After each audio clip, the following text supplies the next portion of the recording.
Ladies and gentlemen, dear Pierre, as you may know, it was actually mentioned already, the commissioner, any new commissioner, gets at the beginning of his mandate a mission letter from the President of the Commission. And in my mission letter, Madam President asked me, and I quote, to continue to develop the EU's role as an established issuer in global financial markets. There are many actions one can take to deliver on that mandate, but co-organizing and participating in today's seminar is potentially the most pleasant one. So I would like to thank all of you for your presence. The European Stability Mechanism and European Investment Bank also I would like to thank for making this gathering possible. Ladies and gentlemen, in the past few years, during this very seminar, you have discussed the launch of the Commission's large-scale borrowing operations to finance NGEU, to finance support to Ukraine. While borrowing at such a scale was new to the Commission and the European Union, public borrowing itself is obviously not new. In fact, its roots go back centuries. In the Italian city-states of Venice and Florence, citizens first subscribed to public bonds to finance wars.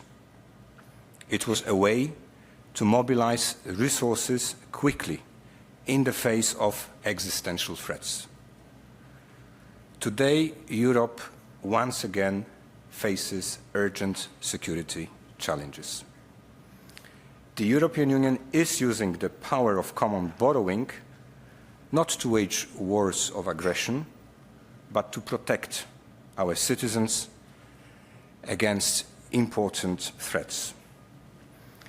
Our issuances have provided us with the capacity to act and react fast as circumstances change. Borrowing has helped us to overcome a pandemic. When Russia started its war of aggression, our bond issuances enabled us to support Ukraine, and now they will play an important role in strengthening our defense industries and defense capabilities. But just like in the times of Venice and Florence, the underlying principle remains the same. Borrowing is about trust. The trust that public institutions will mobilize resources wisely today and repay responsibly tomorrow. Ladies and gentlemen, I know that not many expected that over the last few years the EU, not many expected that the EU will become one of the lead issuers in European financial markets. We are, as the EU, the fifth largest issuer of euro-denominated bonds. And while EU borrowing started as a crisis tool, it has become a driver of market development, financial stability, and international confidence in the euro. That has been discussed already in the panel. We have seen a record investor demand for EU issuances even during times of market volatility. And this strong demand is coming from investors both within and outside the European Union. This should be no surprise that EU bonds are, because EU bonds are safe, EU bonds are liquid, and EU bonds offer attractive returns. This provides us an opportunity to invest in Europe as a whole.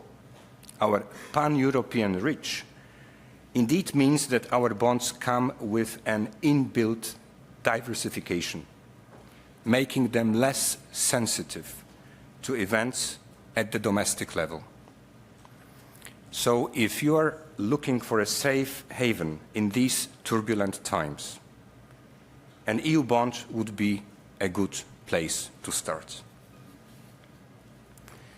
Over the past years, we have also built from scratch the necessary ecosystem supporting the issuance of EU bonds. I want to express my thanks to the public and private sector participants that have helped us in setting up this ecosystem in such a short time.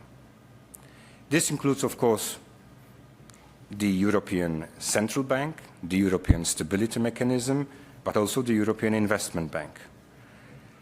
There are also many private sector participants that have helped us to achieve that. And this has been an impressive effort. All these steps have entrusted EU bonds with lots of the qualities of the top global issuers. For instance, the liquidity of EU bonds has continued to improve and is now comparable to that of the major sovereigns in Europe. By the way, the inclusion of EU bonds in sovereign bond indices would obviously help. Therefore, we welcome that one index provider has now created a new index family in which they combine traditional sovereign bonds with EU bonds. This will make it easier for investors to include EU bonds in their benchmarks. It is already clear that we will retain a significant presence in the financial markets for decades to come. One reason is that we will need to refinance a lot of existing debt, but another important reason is that we have received mandates from the leaders of our member states to finance specific support measures, and we may receive more in the future. One such new mandate has been the Security Action for Europe instrument, the so-called SAFE, discussed already by many of you. With SAFE, EU bonds will support EU member states to take more responsibility for Europe's own security. If we want peace in Europe, then Europe will need to step up and take responsibility for its own security. If we want to be treated seriously on the global stage, also when looking for new balanced trade agreements, we need to be able to provide for our own security and not rely on others. For years, we failed to invest in our defense readiness. Now we need to catch up, and we need to catch up fast. SAFE will help here. It will enable the Commission to provide 150 billion euro of attractive loans to EU member states to bolster Europe's defense readiness.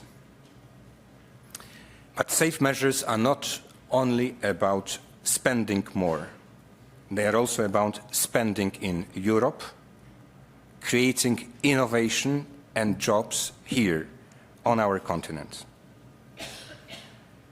Investors often talk about safe havens. With our SAFE program, they would be contributing to making sure that the EU remains a safe haven, also from a security point of view. When SAFE was announced early in spring, there was a lot of talk about a possible low take-up by the member states. The opposite is true.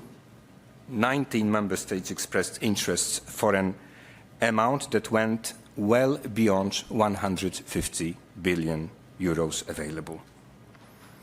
The SAFE program will have an extended time horizon. In that way, it provides further reassurance about the EU's continued role as a significant issuer of bonds in the foreseeable future. And one last point, to which you have referred in your introduction, multi-annual financial framework, that proposal for a long-term EU budget. We have presented that proposal in mid-July. With our new MFF proposal, we are making sure that Europe will retain a strong and predictable presence in the capital markets. We are putting forward new borrowing programs both for our member states and for our partners. My colleague Stéphanie Rizzo gave you a number of details, Catalyst program, crisis mechanism, support for Ukraine, support for our other global partners. But I would like to stress one more point. Our proposals also contain some important steps on the revenue side of the EU budget. We have proposed a package of new own resources, an ambitious package of new own resources that will further enhance the EU's financial autonomy. All these steps will ensure a strong budgetary cover that will underpin the creditworthiness of our future borrowings. In our future multi-annual budget, we also want to have a much closer interaction between our public spending and private spending.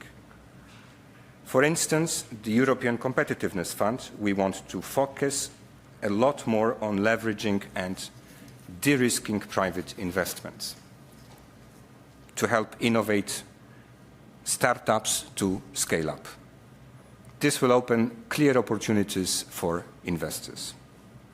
So you see, also when we will meet in a year, in 2 years' time, in this seminar, we will still have plenty material to discuss. I very much look forward to discussing all these matters with you today. Thank you very much.